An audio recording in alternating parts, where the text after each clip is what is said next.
Welcome to Sports Overtime. Gabriella, Patrick Walsh, we had a great week of shows here, Southeast Sports Plus. Yeah, we broke down all the biggest sports topics with our friends from across the Nexstar Nation. Here's the best of. Big things was the coaching rankings for the new guys in the SEC. Where do you rank them? Of course, Yeah. Arkansas has a new head coach in Ryan Silverfield. Florida has a new head coach in John Summerall. Yeah. Of course, you have Auburn head coach Alex Golesh there in the Yeah. mix as well. Year one for Coach Golesh, ranked 13th by our friends over at On3. I do find it a bit interesting. Obviously, they have different thoughts and whatnot about what those teams can be moving forward. Right. Your thoughts overall about Coach Alex Golesh? I know he was in when you were at Tennessee. Yeah. And you know him personally. Yeah, I think very highly of him. I think he's a great coach. I don't want to make you do this on the spot, but who were the 12 before? Can you just list them to me real quick? The 12 before Golesh? Yeah. I have one name that definitely should not be up there. Okay. Shane Beamer is listed before him. Oh, yeah. Yeah. That's No. the one where it's like, no disrespect to Shane Beamer. Yeah. I think he's a I fantastic think guy. the thing about Golesh is just when you look at, obviously he wasn't the head coach for Tennessee, but what he was able to do to that program and the offense that he was able to run, I think you can't overlook that. That's really impressive and something that he's already done in the SEC. And then you see what he went and did at USF. Obviously an easier schedule, but he matched up. I think every year he matched up against an SEC team and played them really well. He beat Florida. He was a field goal away from beating Alabama. So I think he's a really impressive coach that I definitely would have ranked higher. To answer your question, Kirby at 1. Right. Steve Sarkisian at 2, Lane Kiffin is 3rd, Kalen DeBoer at Alabama is 4, Mike Elko is 5, Josh Heupel is 6 at Tennessee. Dog, did they just Eli take my Drinkwitz- rankings? I promise I didn't look at them. Yeah. Josh Heupel Heupel was was 6, Eli Drinkwitz at 7, Clark Lee at 8, Brent Venables at 9, John Summerall at Florida at 10, Shane Beamer at 11, Pete Golding at 12 before Alex Golesh. I just think if you're going to put John Summerall at 10, I think Alex Golesh is being slept on here for sure. Yeah, and you can obviously make the comparison. They were both at G5s. Right, and John did go to a playoff game. I think no matter what, Summerall and Golesh should be right next to each other. Yeah. Both very accomplished head coaches at the Group of 5 level. Yeah. Golesh obviously just beat Florida last year. Tulane, I know the game wasn't close, both games against Ole Miss, but he still led Tulane to a college football playoff appearance. So I feel like I don't understand the gap, so to speak. Yeah, right. Same. I would agree with you. I don't know if they're basing it off of incoming class, transfer portal, funding, stadium, schedules, stuff like that. But from a pure head coaching perspective, they should be neck and neck with each other. The disparity on that, I don't necessarily agree with, wholeheartedly. He will have a chance to prove himself, though. Auburn has been disappointing, to be kind, for a very long time, and it's now going on 3 different head coaches since Gus Malzahn. Obviously, you had Brian Harsin. For a little while, you had Cadillac, and then you had, of course, Hugh Freeze. And it's just been a disappointing run for the Auburn Tigers. So he can infuse a lot of joy and hope for a program that expects national championships. They need it for sure. Yeah. I think the one thing that's not in favor of Coach Golesh this year is their schedule is tough. Very, They have a tough schedule and a lot of away games. And even that first game that they're playing against Baylor, it's in Atlanta. Right. So that takes away another home game. So it'll be quite the welcome to the SEC for sure. But I think Auburn should be excited about what they have coming and the program that he is building there. In Auburn. Yeah. And also, I know we talked about Coach DeBoer's recruiting class for 2027. I think Coach Heupel is ranked in the top 10. On most. Oh, yeah. Not Coach Heupel. Coach Golesh. Coach Golesh, is ranked in the top 10, which for me personally, I wouldn't imagine that Auburn has that much more money than Alabama. I would think they're in the same neighborhood. Yeah. Right. And he's doing a lot more than what we're seeing Coach DeBoer doing. And that's always a big competition within the state to try and get players at Auburn. So interestingly enough, Auburn has had some struggles, but if you just look at different odds books and futures books, Auburn's projected to win 6.5 games. Like, their over-under number is 6.5. So, I mean, they're saying at least a bowl game at the floor. Yeah. I don't think Auburn fans would be content with a 6-win season, though. Well, I don't think so either, especially given, all the expectations, what this offense can look like. They'll be content if they beat Alabama at the end of the year. Oh, that's the only one. Yeah. Right. You win 6 games, you have to beat Alabama to be the 6th game. Right. Yeah. I mean, the momentum that would generate around the program. Yes. Because But it's also an away game. Yeah. And I mean, I've always said to myself, the only true magic comes when it's at Jordan-Hare, because when it's in T-Town, I mean, it feels like it's like a 20-point blowout. On the same page about this age-based model. Yeah, for sure. And I think it makes sense. And I think for most people, they're for it. They're supporting it. I think the only area where it gets a little hazy and maybe people kind of feel like you get the short end of the stick when it comes to injuries, because in the past, we've kind of seen you've been able to stack on years if you're out for an entire season because you tore your ACL or you had a serious injury. That's now out the window with this new 5 for 5. It doesn't matter. You could be hurt 2 years. You get to play 3 years, and that's just how it is. Because you get 5 years, period. But I do think in the grand scheme of things, it makes sense for college athletics, especially with kind of all the different court cases and everything that we've seen over the past few years. Yeah, speaking of court cases, there are already several court cases right now that are up after this ruling passed. Patrick, we've talked about the NCAA setting guardrails, and we know it'll get messy, and there will be a lot of litigation as it relates to this in the large picture. But I do think if this passes, this does provide some really clean lines as it relates to these athletes. It's like, hey, as soon as that window opens and the date that it closes. Yeah, and I think the coolest, not really the coolest, the most interesting thing is we're no longer going to see red shirts. Like those aren't going to exist anymore. And you're not also going to get the medical hardship waivers. So guys like Trinidad Chambliss, who filed lawsuits, can't necessarily do that anymore. And I know right now this is the NCAA installing the rules, so as we've seen in years past, the NCAA can make up a rule all they want, but if you just go to the court, it's not going to matter because they can't enforce the rule by any means. So this is where the Protect College Sports Act comes into the equation here, because this is some of the stuff that they've outlined in there as well. Right. And if they can get Congress to back the law, I would find it hard to believe that anyone would be able to sue to get more eligibility in the future. So right now, this is good. This is good for the NCAA trying to change things, but how long will it last? Right. Because you're already going to see, there's already talks about guys who just graduated this year. Yes. Yeah. Who might hear their name called tonight in round 2 of the NBA draft. Yeah. That might say, you know what? I'm not going to sign my contract. I'm going to sue to get that 5th year of eligibility because it doesn't apply to seniors that literally just graduated. So it'll be interesting to see how many people actually file a lawsuit against the NCAA to try to come back next season. I think a lot of this is the domino effect of what happened during the COVID year, where you had a lot of incoming freshmen, and then you end up having a COVID year, a medical redshirt year, and next thing you know, you talked about stacking years. We have guys that are 7 years in. Yeah. But now we are rolling off the COVID years, and all those guys are now gone as far as the eligibility is concerned. Yeah. But now you have this, and Patrick alluded to it, the guys that are still in their window, so to speak, but as of right now, might be trying to explore whether it's the Major League Baseball draft next month or the NBA draft coming up tonight to finish off here. There you see some of the particulars of the rules. 5 years to play 5 seasons. It starts either on your 19th birthday or when you graduate high school, whichever comes first, by the way. So there's been some confusion about when it actually starts. Is like, I think the talk was like the guys that are 17 years old, if they graduate high school early, are they not eligible until they're 19? No, it's whether you graduate high school or your 19th birthday. The first one is the one that goes into effect. Also, like we talked about, eliminates the red shirts, no waivers for injuries whatsoever. And then the deadline for all those waivers is on July 30th. So, and stay with us here on Sports Overtime. Much more to come. Yes, and remember, you can watch our show, Southeast Sports Plus, Monday to Friday from 2 o'clock to 4 o'clock on the free WKRG Plus app. You can download the app on your Apple TV, Roku, Fire TV, and Samsung TV device.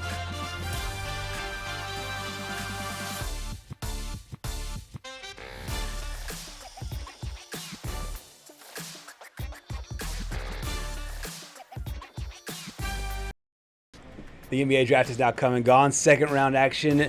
Last night, a couple of Arkansas Razorbacks heard their name called. We always love chatting with Courtney Mims on a lot of different subjects, but I'm really interested and what she has to say about this subject, because you are a daughter of a basketball coach. So you understand the inner workings of how these drafts go and guys working to their next level, whether it's from high school to college or college to the pros, the NBA overseas or whatever. There's 3 guys that John Calipari sent to the pros. Let's talk big picture first, because we're getting to the details of Darius Acuff, Malik Thomas, as well as the third player, Trevin Brazile, almost escaped me for a second. For Calipari overall, he's always talked about guys going into the NBA. How proud do you think he is to be able to have 3 guys in the top 35 picks? Oh, 100% proud. He actually said that. I'm not even putting words in his mouth. He was asked about it today on an NBA show. They had him on with Darius Acuff, and he just said, I couldn't be more proud of these guys. You see the tweets he puts out. If you follow him on social media, he doesn't know how to work Twitter, but he actually sends it to somebody word for word to post for him. And you can see he is so elated. This is why he does it. I genuinely believe, yes, he cares about the wins. He cares about national titles. But above all that, he cares about putting these guys into the league, allowing them to have their dreams come true, turning them into young men, and having a part of that journey is special to him. And so he's elated. I know he loves not only having one in Darius Acuff, but also that Malik Thomas and Trevin Brazile was taken, because he said going into the draft, he said, look, everybody wants to talk about Darius Acuff, but we've got 3 very special players in this year's draft. Malik Thomas could be a lottery pick if he wasn't playing behind Darius Acuff Jr. That's a fact. That is a fact, hands down. If Darius Acuff Jr. wasn't on campus, who would have set the record for most points scored by a freshman in a single season? Malik Thomas. He was right behind him. So they had 3 very special players, and Trevin Brazile as well. I just think he's just so happy to see that all 3 of them had their dreams come true. Yeah, that's really cool. Well, Courtney, let's start talking about our guy, Darius Acuff Jr., and kind of dive in to this pick. He goes 7th overall to the Kings. Do you like it for him? I think it's a good fit for him. Yeah. I know that there's a lot of jokes about the Kings out there. I've heard it all. We may have made a couple on this program. Yeah. I have too, and I'm not trying to... Yeah. Oh, Patrick, me too. Yeah. That's me. I am one of those people. Have you personally hated on the Kings organization? Yes, I have. I have personally done it. I can't. You know why? Because they are the reason why Indiana has Tyrese Halliburton. That's true. Yeah. Okay, that's true. That's true, because hey, they're great identifiers of talent. They just don't know how to use them. They're great. They're just like, hey, we'll develop you for a couple of years, and then we'll go trade you somewhere else and let you be good somewhere else. Like De'Aaron Fox. I know he forgot how to play basketball in the finals, but De'Aaron Fox.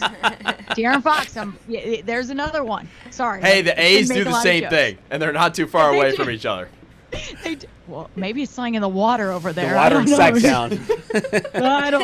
That's a little scary right there. You just brought that up, and I didn't even think about that. But I know there's a lot of jokes about the Kings, and not to be joking about this, because I do think this is a good pick for the Kings. They wanted him. First of all, that to me as a player, an organization was willing to take me no matter where they had the pick. If the Sacramento Kings were the number 1 pick in the draft, I guarantee you Darius Acuff Jr. would have gone number 1 overall. I'm telling you, that is how much they wanted him. They needed a point guard. And more than that, yes, they need a point guard, but they also need somebody like him to come in, rejuvenate that fan base, get everybody excited. You look at that arena. When they saw that the 6th overall pick was not him, they were rejoicing. They were going, yeah, let's go, because they knew they were getting Darius Acuff Jr. So to me, that's number 1. Awesome. Number 2, he has a great relationship already with the GM and Scott Perry. Why? Well, that's because his dad, Darius Acuff Sr., played for Scott Perry when he was coaching at Eastern Kentucky. So you now have a good relationship with the front office. That's also a good thing when you're starting out your career. The only thing I want the Kings to do, and this is to anybody listening, you know what? If GM Scott Perry is listening, look at me in the eyes. you better get my dude some help over there. You better get him some help, because one of the biggest things about Darius Acuff Jr. and one of the biggest criticisms of him is, he doesn't play defense. He doesn't play defense. Guys, his offense is more than good enough to win you games, to possibly even get you to the playoffs. You just got to give him help. He needs other players around him that elevate his game. So if the Kings can't do that, I'm going to be really ticked off. But I think they are. They seem like they are trying to make sure that they have everything they need to put Darius in a good position and put the entire organization in a good position. I mean, they want to win. Goodness gracious. But we'll see if it happens. It might need more than just Darius Acuff Jr. We'll see. We'll see if he gets traded in 4 years. Don't say that. I'm just kidding. I was kind of thinking to myself, and this might be a crazy thing to say, but you know how everyone does floors and ceilings with everyone that gets drafted? Yeah. I would say at the very worst, Darius Acuff's floor is a TJ McConnell type player. Comes off the bench, gives you some speed. The stature is probably right around the same. Can give you some great offense. But in my opinion, and this might be crazy talk, especially based on what just happened. Let's hear it. His ceiling has to be Jalen Brunson. No, I agree. I like that. I like that. Yeah. I'm going to even take it a step further, Patrick. Okay. I'm going to take it a step further. I think he can even be better than that. And here's why. Because you haven't seen a player like Darius Acuff Jr. do what he did in the SEC since, that's very true. Pistol Pete? Yeah. We have to go to black and white era to see what he did. Now we got to see it in Technicolor. That's beautiful. It's great. We got to see it in color. It's beautiful. Okay, and I know the basketball fans are going, wow, I haven't seen that since Pistol Pete. Yeah, you haven't. So, and that's why I think he can go as far as the organization allows him to. And I say that because you cannot do it without help, right? Darius Acuff did some amazing things at Arkansas. He did. But you look at who was around him too. He was the playmaking ability he was able to have. Some of my favorite Darius Acuff plays aren't when he's scoring, aren't when he's doing incredible things and taking over games. It's when he's taking it down the court and he sees the floor so well, and he makes some passes that I go, how did you see that? How did you know that was beautiful? And it's jaw-dropping.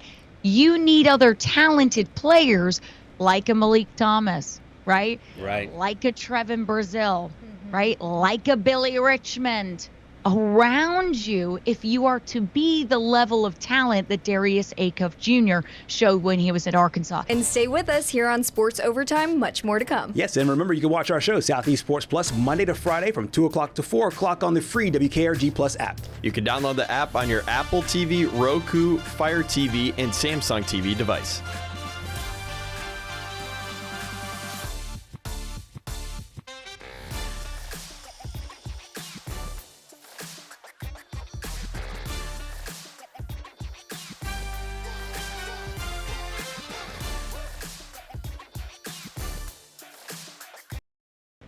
If the show is too packed and you need to take some stuff out, the very first thing you go to is the Mets if the Mets are playing poorly.